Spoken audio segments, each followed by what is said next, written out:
नमस्कार। दोपहर समाचार में आपका स्वागत है।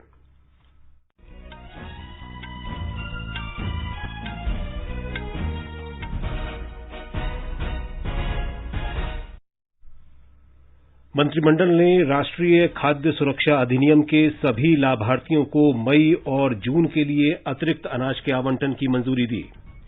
भारतीय रिजर्व बैंक ने आपात स्वास्थ्य सेवाओं तक आसान पहुंच के लिए 50,000 करोड़ रुपए की सावधि ऋण सुविधा देने का प्रस्ताव किया।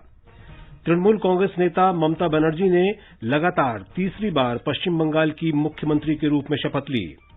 उच्चतम न्यायालय ने सरकारी नौकरियों और शिक्षा संस्थाओं में प्रवेश के लिए मराठा समुदाय को आरक्षण संबंधी कानून खारिज किया। देश में पिछले 24 घंटे में 3,82,315 लोगों में कोरोना संक्रमण की पुष्टि। केंद्र ने अब तक राज्यों और केंद्र शासित प्रदेशों को 17 करोड़ 2 लाख से अधिक कोविड वैक्सीन उपलब्ध कराई। सरकार ने विभिन्न राज्यों में चिकित्सा ऑक्सीजन संयंत्रों की स्थापना के लिए 581 जगहों की पहचान की। राष्ट्रीय राजधानी में कोविड से स्वस्थ होने की दर बढ़कर 91.23% हुई। संक्रमण दर घटकर 26.73% पर आई। बिहार और ओडिशा में कोरोना वायरस को फैलने से रोकने के लिए संपूर्ण लॉकडाउन और उत्तर प्रदेश के गांवों में कोविड रोगियों की जल्द पहचान के लिए 5 दिन का अभियान शुरू। दोपहर समाचार में नईम अख्तर के साथ मैं विशाल शर्मा। कोविड मरीजों की संख्या बढ़ रही है। श्रोताओं से अपील है कि कोई भी कोताही न बरतें, सुरक्षा के सभी उपायों का पालन करें और 18 वर्ष से अधिक आयु के सभी लोग निसंकोच टीका लगवाएं। 3 आसान उपायों का पालन करें और सुरक्षित रहें। मास्क पहनें, 2 गज दूरी है जरूरी, सुरक्षित दूरी बनाए रखें, हाथ और मुंह साफ रखें। और अब समाचार विस्तार से। प्रधानमंत्री नरेंद्र मोदी की अध्यक्षता में मंत्रिमंडल ने आज राष्ट्रीय खाद्य सुरक्षा अधिनियम के सभी लाभार्थियों को मई और जून माह के लिए अतिरिक्त अनाज के आवंटन की मंजूरी दे दी। केंद्र ने पिछले महीने प्रधानमंत्री गरीब कल्याण अन्न योजना के तीसरे चरण के तहत 2 महीने की अवधि के लिए अतिरिक्त अनाज के आवंटन की घोषणा की थी। मंत्रिमंडल ने आज इस फैसले को स्वीकृति दे दी। इसके तहत प्रत्येक व्यक्ति को प्रति माह 5 किलो चावल या गेहूं दिया जाएगा। इस फैसले से देश के करीब 80 करोड़ लोगों को लाभ होगा। केंद्र की इस घोषणा से प्रत्येक व्यक्ति के लिए समुचित पोषाहार सुनिश्चित होगा। इस पर केंद्र सरकार को करीब 26,000 करोड़ रुपए खर्च करने होंगे।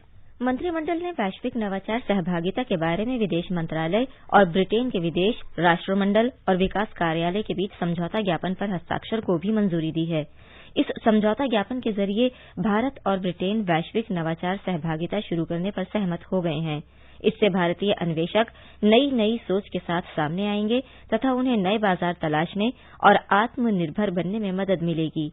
इस सहभागिता से भारत में नवाचार तंत्र भी मजबूत होगा। वैश्विक नवाचार सहभागिता के अंतर्गत चुने गए अन्वेषक सतत विकास लक्ष्यों की प्राप्ति को गति देंगे।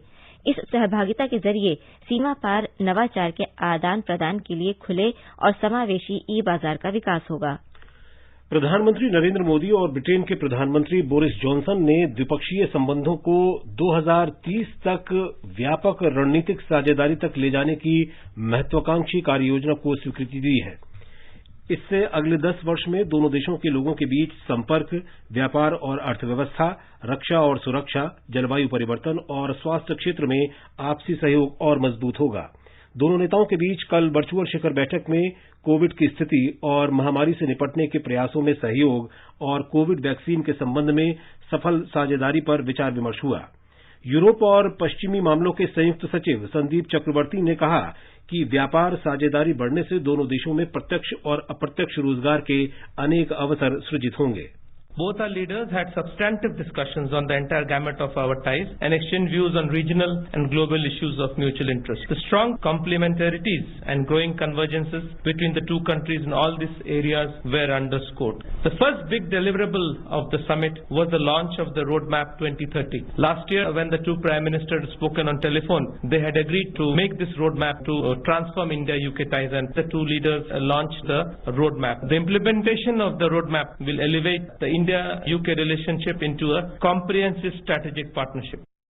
ये समाचार हमारी वेबसाइट newsonair.com/hindi और हमारे mobile app news on AIR पर भी उपलब्ध हैं। चलो मिलकर एक शुरुआत करें, चलो एक फैसला आज करें, मास्क नहीं तो टोकेंगे, कोरोना को रोकेंगे, चलो एक इरादा करते हैं, चलो खुद से वादा करते हैं, मास्क नहीं तो टोकेंगे, कोरोना को रोकेंगे। दोपहर समाचार में आपका फिर स्वागत है। देश में उपचाराधीन कोविड मरीजों की संख्या कुल संक्रमित लोगों का लगभग 16.87% है। स्वास्थ्य मंत्रालय के अनुसार देश में इस समय 34,87,000 से अधिक मरीज उपचार करा रहे हैं। कल 3,82,000 से अधिक लोग संक्रमित हुए। कोविड से ठीक होने की दर बढ़कर 82.23% हो गई है। कल 3,38,000 मरीज स्वस्थ हुए। देश में अब तक 1,69,00,000 से अधिक मरीज ठीक हो चुके हैं। महाराष्ट्र, कर्नाटक, छत्तीसगढ़, दिल्ली, तमिलनाडु, उत्तर प्रदेश, पंजाब, मध्य प्रदेश, गुजरात और केरल में संक्रमण काफी अधिक है। देश में नए संक्रमित लोगों में से 75% से अधिक इन 10 राज्यों से हैं। कल कोविड से 3,780 लोगों की मृत्यु हुई। इसके साथ ही मृतकों की संख्या 2,26,188 हो गई। देश में अब तक 29,48,00,000 कोविड नमूनों की जांच की जा चुकी है।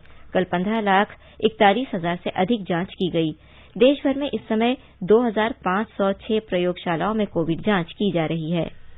भारत ने 16 करोड़ 4 लाख से अधिक कोविड टीके लगाकर महामारी की रोकथाम के प्रयासों में एक और शिखर पार कर लिया है। केंद्रीय स्वास्थ्य मंत्रालय ने बताया कि देश में 13 करोड़ से अधिक लोगों को पहला टीका और 3 करोड़ से अधिक लोगों को दूसरा टीका भी लगाया जा चुका है। मंत्रालय ने बताया कि 18 से 44 वर्ष तक की आयु के 2,29,000 से अधिक लोगों को कल कोविड का पहला टीका लगाया गया। 12 राज्यों और केंद्र शासित प्रदेशों में इस आयु वर्ग के 6,62,000 से अधिक लोगों को टीकाकरण के दायरे में लाया गया है। मंत्रालय ने बताया कि 60 वर्ष से अधिक आयु के 5 करोड़ 29 लाख से अधिक लोग कोविड-19 का पहला टीका लगवा चुके हैं, जबकि 1 करोड़ 23 लाख से अधिक लोगों को दूसरा टीका भी लग चुका है। केंद्र सरकार ने राज्यों और केंद्र शासित प्रदेशों को अब तक 17 करोड़ 2 लाख से अधिक वैक्सीन निःशुल्क उपलब्ध कराई हैं। इनमें से लगभग 16 करोड़ 8 लाख वैक्सीन का इस्तेमाल किया गया है तथा कुछ बर्बाद भी हुई हैं। केंद्रीय स्वास्थ्य मंत्रालय ने बताया है कि राज्यों और केंद्र शासित प्रदेशों के पास अब भी 94,47,000 से अधिक टीके उपलब्ध हैं। अगले 3 दिन में 36 लाख वैक्सीन इन्हें दी जाएंगी ताकि टीकाकरण अभियान निरंतर जारी रहे। प्रधानमंत्री नरेंद्र मोदी ने स्वास्थ्य कर्मियों और नर्सों द्वारा कोविड टीकों की बर्बादी को रोकने के उपायों पर प्रसन्नता व्यक्त की है। केरल के मुख्यमंत्री पिनराई विजयन के एक ट्वीट का हवाला देते हुए प्रधानमंत्री ने आज कहा कि इन उपायों से कोविड के खिलाफ लड़ाई मजबूत होगी। केरल के मुख्यमंत्री ने कल अपने ट्वीट में कहा था कि राज्य को मिले 73,38,806 टीकों के साथ बर्बादी की संभावना को देखते हुए मिले अतिरिक्त टीकों का भी पूरा उपयोग किया गया। भारतीय रिजर्व बैंक के गवर्नर शक्तिकांत दास ने कहा है कि केंद्रीय बैंक कोरोना संक्रमण से उत्पन्न वर्तमान स्थिति पर निरंतर नजर बनाए रखेगा और इससे निपटने के सभी संभव प्रयास करेगा। विभिन्न सोशल मीडिया प्लेटफॉर्मों के माध्यम से उन्होंने कहा कि वृहद आर्थिक स्थिति और वित्तीय बाजार की स्थिति के निरंतर मूल्यांकन के आधार पर आपातकालीन स्वास्थ्य सेवाओं तक पहुंच आसान बनाने के लिए 50,000 करोड़ रुपए की सावधि तरलता सुविधा का प्रस्ताव किया गया है। देश में कोविड संबंधी स्वास्थ्य सुविधाओं में तेजी लाने के लिए मौजूदा रेपो दर पर 3 साल तक के लिए 50,000 करोड़ रुपए के कर्ज भी उपलब्ध कराए जाएंगे। श्री दास ने कहा कि इस योजना के तहत बैंक वैक्सीन उत्पादकों समेत अन्य संस्थाओं को ऋण सहायता प्रदान कर सकते हैं। ये ऋण सहायता टीके और प्राथमिकता वाले चिकित्सा उपकरणों के आयातकों और आपूर्तिकर्ताओं, अस्पतालों, जांच प्रयोगशालाओं, ऑक्सीजन और वेंटिलेटर के निर्माताओं और आपूर्तिकर्ताओं तथा टीके और कोविड संबंधी दवाओं के आयातकों को भी उपलब्ध होगी। श्री शक्तिकांत दास ने कहा कि मौसम विभाग के सामान्य मानसून के पूर्वानुमान को देखते हुए चालू वित्त वर्ष के दौरान ग्रामीण क्षेत्रों में मांग अच्छी रहेगी, जिसकी वजह से मुद्रास्फीति का दबाव कम होगा। Going forward, a normal southwest monsoon as forecast by the IMD should help contain food price pressures, especially in cereals and pulses. Reserve bank के गवर्नर ने कहा कि उपभोक्ता सूचकांक के आधार पर मुद्रास्फीति की दर मार्च महीने में बढ़कर 5.5% हो गई थी, जो फरवरी में 5% थी। मुद्रास्फीति में इस वृद्धि का कारण अनाज और ईंधन के दामों में वृद्धि रही। श्री दास ने यह भी कहा कि उपभोक्ता मामलों के विभाग से अप्रैल 2021 के अनाज के मूल्य संबंधी आंकड़ों का पता चलता है कि अनाज और मुख्य सब्जियों की कीमतों में कमी आई है, जबकि दालों और खाद्य तेलों की कीमतें बढ़ी हैं।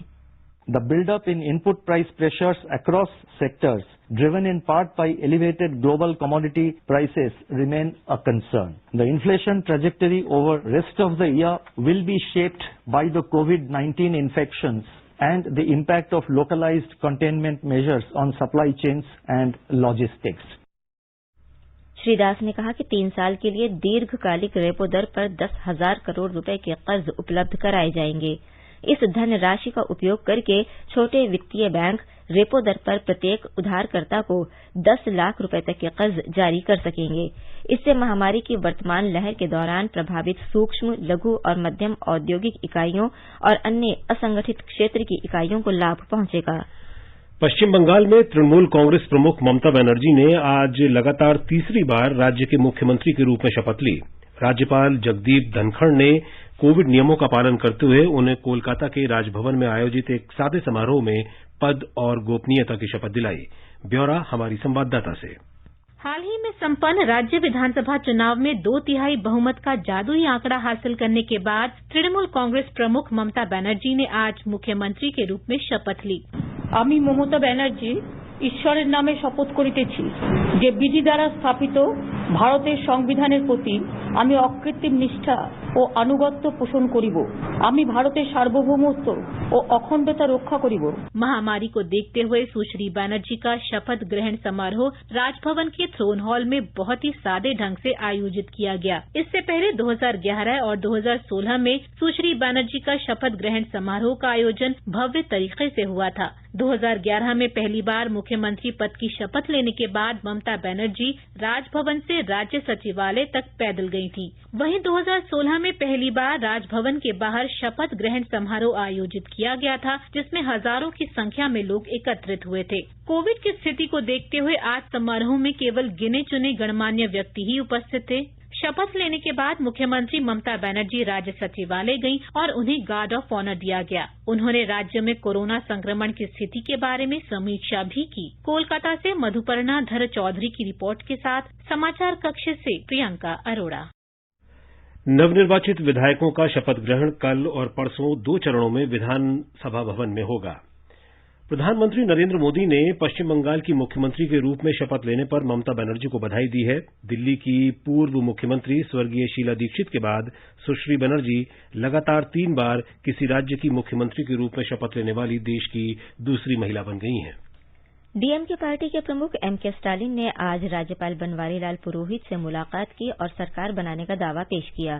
स्टालिन ने हाल ही में निर्वाचित 133 विधायकों के समर्थन का पत्र राज्यपाल को सौंपा। संवाददाताओं से बातचीत में संगठन सचिव आरएस भारती ने कहा कि अगले कार्यक्रम के लिए राज्यपाल का पत्र आज मिलने की उम्मीद है। डीएमके इस महीने की 7 तारीख को राज्य में नई सरकार बनाने के लिए तैयार है। उच्चतम न्यायालय ने बंबई उच्च न्यायालय के फैसले को पलटते हुए महाराष्ट्र में सरकारी नौकरियों और शिक्षा संस्थानों में दाखिले में मराठा समुदाय को आरक्षण देने की व्यवस्था को समाप्त कर दिया है। न्यायमूर्ति अशोक भूषण की अध्यक्षता में 5 न्यायाधीशों की संवैधानिक पीठ ने यह फैसला सुनाया। न्यायालय ने कहा कि ऐसी कोई विशेष परिस्थितियां नहीं हैं जिसके तहत मराठा समुदाय को सामाजिक और आर्थिक रूप से पिछड़ा वर्ग मानते हुए निर्धारित 50% की सीमा से अधिक आरक्षण दिया जाए। न्यायालय ने कहा कि गायकवाड़ समिति और उच्च न्यायालय दोनों ने ही ऐसा कोई कारण नहीं दिया है जिसके तहत मराठा समुदाय को निर्धारित 50% सीमा से अधिक आरक्षण देने को उचित ठहराया जाए। एक रिपोर्ट। विपक्ष के नेता देवेंद्र फडणवीस ने सुप्रीम कोर्ट के फैसले को दर्दनाक और निराशा से भरा बताया। पत्रकारों से बात करते हुए उन्होंने कहा कि सुप्रीम कोर्ट और हाई कोर्ट के कानून विशेषज्ञ की एक समिति गठित की जानी चाहिए जो पूरे मामले का अध्ययन करेगी और सभी पार्टी के प्रतिनिधिमंडल को एक रिपोर्ट सौंपेगी। राज्य सरकार की आलोचना करते हुए उन्होंने कहा कि अदालत में सरकार अपनी बात रखने में असमर्थ रही। भाजपा नेता आशीष शेलार ने कहा कि पिछली सरकार की सारी मेहनत बेकार गई है। हालांकि इस बीच वरिष्ठ मराठा नेता और राज्यसभा सांसद संभाजीराजे छत्रपति ने तर्कसंगत रुख अपनाया और राज्य सरकार से मराठा समुदाय के छात्रों के लिए सुपर न्यूमररी लागू करने की अपील की। उन्होंने कहा कि सुपर न्यूमररी मराठा समुदाय के छात्रों को मेडिकल और लॉ कोर्स में प्रवेश लेने में मदद करेगी। कुणाल शिंदे, आकाशवाणी समाचार, मुंबई। आगे बढ़ने से पहले मुख्य समाचारों पर एक नजर। मंत्रिमंडल ने राष्ट्रीय खाद्य सुरक्षा अधिनियम के सभी लाभार्थियों को मई और जून के लिए अतिरिक्त अनाज के आवंटन की मंजूरी दी। भारतीय रिजर्व बैंक ने आपात स्वास्थ्य सेवाओं तक आसान पहुंच के लिए 50,000 करोड़ रुपए की सावधि ऋण सुविधा देने का प्रस्ताव किया। तृणमूल कांग्रेस नेता ममता बनर्जी ने लगातार तीसरी बार पश्चिम बंगाल की मुख्यमंत्री के रूप में शपथ ली। उच्चतम न्यायालय ने सरकारी नौकरियों और शिक्षा संस्थाओं में प्रवेश के लिए मराठा समुदाय को आरक्षण संबंधी कानून खारिज किया। देश में पिछले 24 घंटे में 3,82,315 लोगों में कोरोना संक्रमण की पुष्टि। केंद्र ने अब तक राज्यों और केंद्र शासित प्रदेशों को 17 करोड़ 2 लाख से अधिक कोविड वैक्सीन उपलब्ध कराई। सरकार ने विभिन्न राज्यों में चिकित्सा ऑक्सीजन संयंत्रों की स्थापना के लिए 581 जगहों की पहचान की। राष्ट्रीय राजधानी में कोविड से स्वस्थ होने की दर बढ़कर 91.23% हुई। संक्रमण दर घटकर 26.73% पर आई। बिहार और ओडिशा में कोरोना वायरस को फैलने से रोकने के लिए संपूर्ण लॉकडाउन और उत्तर प्रदेश के गांवों में कोविड रोगियों की जल्द पहचान के लिए 5 दिन का अभियान शुरू। सरकार ने विभिन्न राज्यों में अतिरिक्त पीएसए चिकित्सा ऑक्सीजन संयंत्र लगाने के लिए 581 स्थलों की पहचान की है। सड़क परिवहन और राजमार्ग मंत्री नितिन गडकरी ने बताया कि भारतीय राष्ट्रीय राजमार्ग प्राधिकरण इन संयंत्रों के निर्माण के लिए नोडल एजेंसी होगा और युद्ध स्तर पर कार्य पूरा करेगा। उन्होंने बताया कि हमारे इंजीनियर जरूरतमंद रोगियों तक ऑक्सीजन आपूर्ति सुनिश्चित करने के लिए चिकित्सकों के साथ मिलकर काम करेंगे। केंद्रीय मंत्री ने कहा कि भारतीय राष्ट्रीय राजमार्ग प्राधिकरण प्रत्येक देशवासी की जान बचाने के लिए रिकॉर्ड गति से ये काम पूरा करेगा। रेलवे ऑक्सीजन एक्सप्रेस रेलगाड़ियों के माध्यम से देश के विभिन्न भागों में लगातार चिकित्सा ऑक्सीजन पहुंचा रहा है। 244 टन तरल ऑक्सीजन लेकर ऑक्सीजन एक्सप्रेस रेलगाड़ी आज सुबह दिल्ली पहुंची। रेल मंत्री पीयूष गोयल ने बताया कि गुजरात के हापा और मुंद्रा से ऑक्सीजन टैंकर दिल्ली लाया गया है। उन्होंने कहा कि इससे दिल्ली में कोविड रोगियों के लिए ऑक्सीजन की सुचारू आपूर्ति सुनिश्चित होगी। उन्होंने बताया कि ऑक्सीजन टैंकर लेकर एक अन्य रेलगाड़ी टाटानगर से फरीदाबाद पहुंची है। केंद्र शासित प्रदेश जम्मू कश्मीर में उद्योग और वाणिज्यिक विभाग ने आज जम्मू के उद्योग भवन में 24 घंटे चलने वाला ऑक्सीजन नियंत्रण कक्ष स्थापित किया। हमारे संवाददाता ने बताया है कि ऑक्सीजन नियंत्रण कक्ष जम्मू मंडल में ऑक्सीजन की आपूर्ति और वितरण की निगरानी तथा प्रबंध करेगा। ये कक्ष ऑक्सीजन के आपूर्तिकर्ताओं और जरूरतमंदों के निरंतर संपर्क में रहेगा। दिल्ली के अखिल भारतीय आयुर्विज्ञान संस्थान और राम मनोहर लोहिया अस्पताल में 2 ऑक्सीजन संयंत्र लगाए गए हैं। इनके लिए आवश्यक उपकरणों को कल कोयम्बटूर से हवाई जहाज से लाया गया। दोनों संयंत्रों में आज शाम से ऑक्सीजन उत्पादन शुरू हो जाएगा। इन संयंत्रों के लिए धनराशि प्रधानमंत्री केयर कोष से उपलब्ध कराई गई। देश भर में 500 ऐसे ऑक्सीजन संयंत्र इस कोष से प्राप्त सहायता से लगाए जा रहे हैं। ये सभी संयंत्र 3 महीने के अंदर स्थापित कर दिए जाएंगे। नई दिल्ली के आयुर्विज्ञान संस्थान के ट्रॉमा केंद्र, डॉक्टर राम मनोहर लोहिया अस्पताल, सफदरजंग अस्पताल, लेडी हार्डिंग मेडिकल कॉलेज और झज्जर सहित अखिल भारतीय आयुर्विज्ञान संस्थान में 5 उच्च क्षमता वाले ऑक्सीजन संयंत्र लगाए जाएंगे। कोरोना संक्रमण की दूसरी लहर के मद्देनजर रक्षा अनुसंधान और विकास संगठन मजबूत चिकित्सा ढांचे और उपकरण के निर्माण में निरंतर काम कर रहा है। आकाशवाणी समाचार से विशेष बातचीत में रक्षा अनुसंधान और विकास संगठन के अध्यक्ष डॉक्टर जी सतीश रेड्डी ने कहा कि संगठन देश के विभिन्न भागों में कई कोविड विशेष अस्पताल बना रहा है ताकि मरीजों को बेहतर स्वास्थ्य सुविधाएं मिल सकें। We are also establishing hospitals now at Rishikesh, Haldwani and in Jammu and Srinagar. So these are all the places where the hospital infrastructure is being brought in with oxygen facility and all other monitors, other related equipment. The armed forces medical services people are providing in majority of these hospitals the medical services, and we are taken the complete responsibility of running the hospital, providing all the support.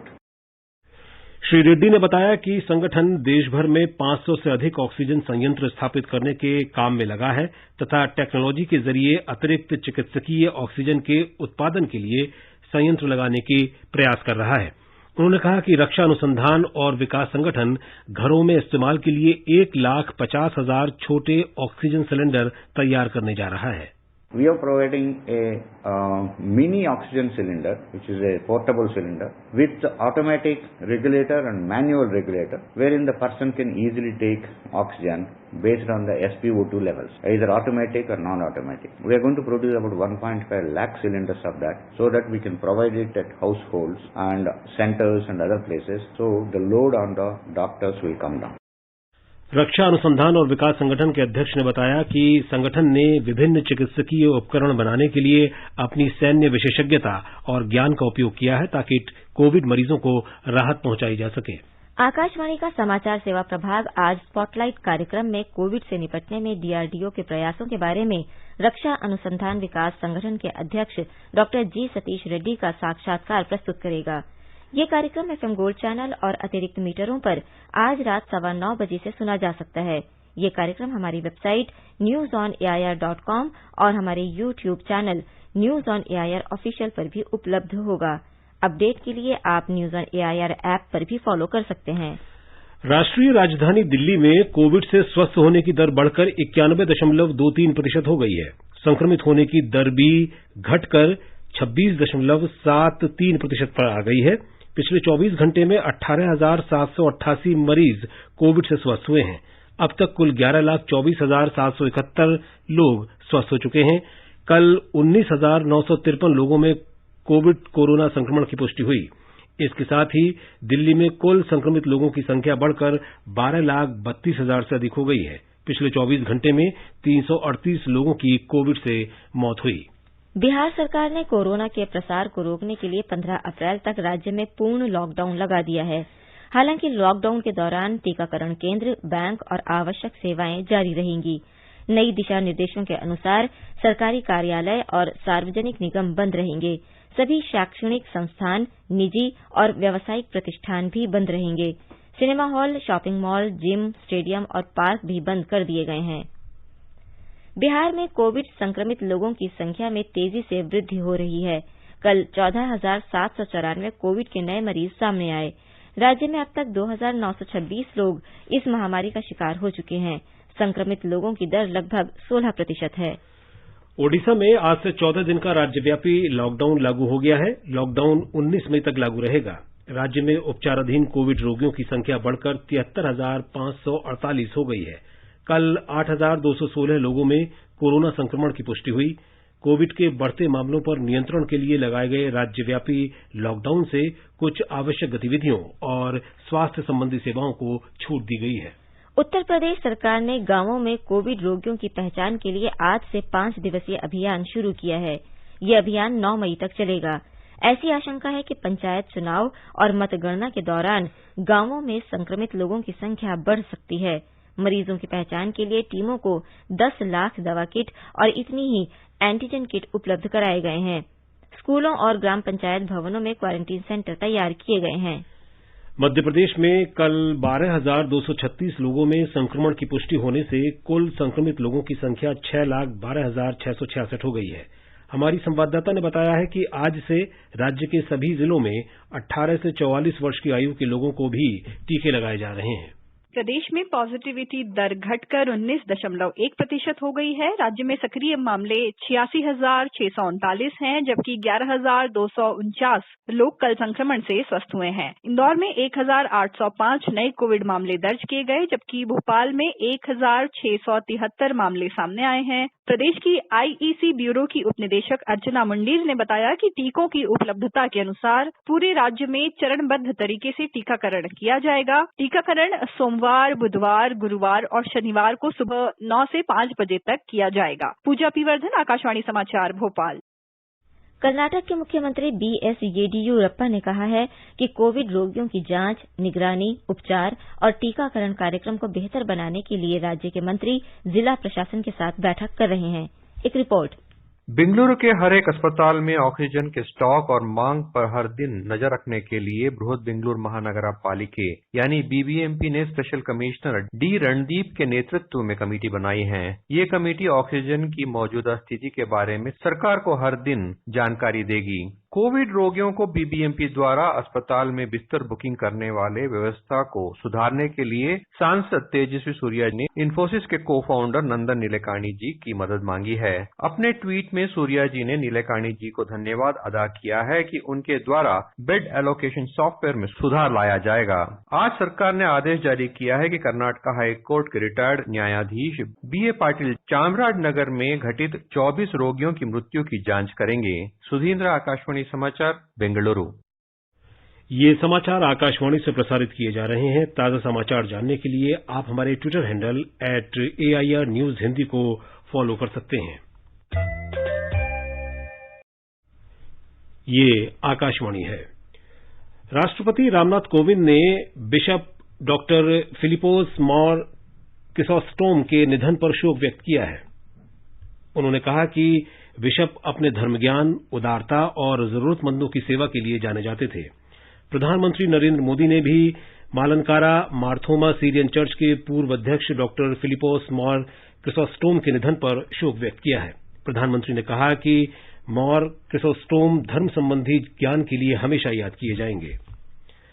Bharat ने रमजान महीने के दौरान अफगानिस्तान में हुए आतंकवादी हमले की कड़ी निंदा की है। ये आतंकी घटना अफगानिस्तान के लोगार प्रांत में हुई, जिसमें 21 लोगों की मौत हो गई और 100 से अधिक घायल हो गए। भारतीय सिनेमा में एक से बढ़कर एक संगीतकार हुए, लेकिन नौशाद अली के संगीत की बात ही अलग है। नौशाद ने केवल 67 ही फिल्मों में संगीत देकर संगीत जगत में अविस्मरणीय जगह बनाई।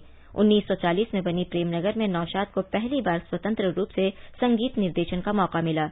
इसके बाद एक और फिल्म स्टेशन मास्टर भी सफल रही। उसके बाद तो जैसे नौशाद संगीत के मोतियों की माला सी बुनते चले गए। ये नौशाद के संगीत का ही जादू था, जिसने मुगले आजम, बैजू बावरा, अनमोल घड़ी, शारदा, आन, संजोग आदि कई फिल्मों को न केवल हिट बनाया बल्कि कालजयी भी बना दिया। आज इस महान संगीतकार की पुण्य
समाचार एक बार फिर।